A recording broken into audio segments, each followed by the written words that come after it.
नाशिकमधून एक महत्त्वाची बातमी। नाशिकच्या कश्यपी धरणावर प्रकल्पग्रस्तांनी आंदोलनाला सुरुवात केली आहे। धरणग्रस्त शेतकऱ्यांच्या वतीने जलसमाधी आंदोलनाला सुरुवात करण्यात आली।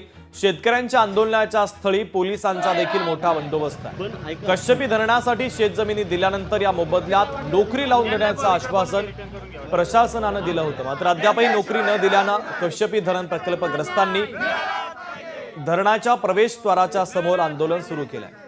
आमच्या मागण्या मान्य झाल्या नाही तर कुटुंबासोबत जलसमाधी घेण्याचा इशारा यावेळेस ग्रामस्थांनी दिलेला आहे। तर या प्रकल्पग्रस्तांच्या मागण्या नेमक्या काय आहेत, त्यांचं म्हणणं नेमकं काय आहे, हेच जाणून घेतलं आमचे प्रतिनिधी महेश महाले यांनी। आपण पाहूया। कश्यपी धरण प्रकल्पग्रस्तांचं आज आंदोलन सुरू झालेलं आहे। खरं तर कश्यपी धरणाच्या प्रवेशद्वारावरच या सगळ्या प्रकल्पग्रस्तांनी जो आहे तो ठिय्या मांडलेला आहे। खरं तर आंदोलन करण्यापूर्वी काही जे आंदोलक होते त्यांना पोलिसांनी ताब्यात देखील घेतलेलं होतं, मात्र परत काही आंदोलक आले। मात्र पोलीस आता त्यांची समजूत काढताना या ठिकाणी दिसत आहे। नेमका कोणत्या मागण्यासाठी ते या ठिकाणी आंदोलनाला बसलेले आहे हे आपण जाणून घेणार आहोत।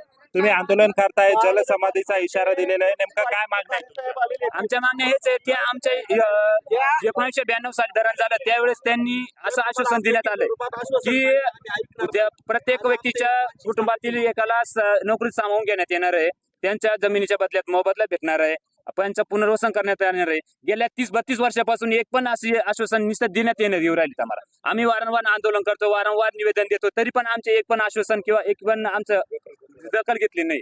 आमचं पुनर्वसन नाही, आमचे पोरं कामाला नाही, आम्हाला ते धरण घराचे पैसे नाही, काही नाही, तेव्हा आम्ही कसे काय जगणार? आज तागायत या धरणाला होऊन 32 वर्ष पूर्ण झालेले साहेब, कसल्याही प्रकारचं आमचा या 4-5 ज्या अटी आहेत त्या सरकारने मान्य केलेलं नाही, तरी आम्ही सगळं कश्यपी प्रकल्प बाधित शेतकऱ्यांनी अशी ठाम निर्णय घेण्यात आलेले की आमच्या जर मागण्या पूर्ण झाल्या नाही तर आम्ही सहकुटुंब सह या धरणामध्ये जलसमाधी घेणार आणि याला सर्वस्व जबाबदार हे प्रशासन राहणार। आज आमच्याकडे जमिनी नाही, आम्ही आज लोकांची मजुरी करून जगू राहिलो।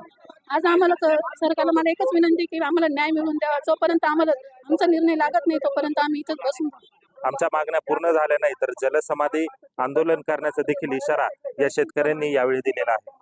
महेश महाले, लोकशाही मराठी, नाशिक। लोकशाही मराठी ऐका, पहा, जागरूक रहा।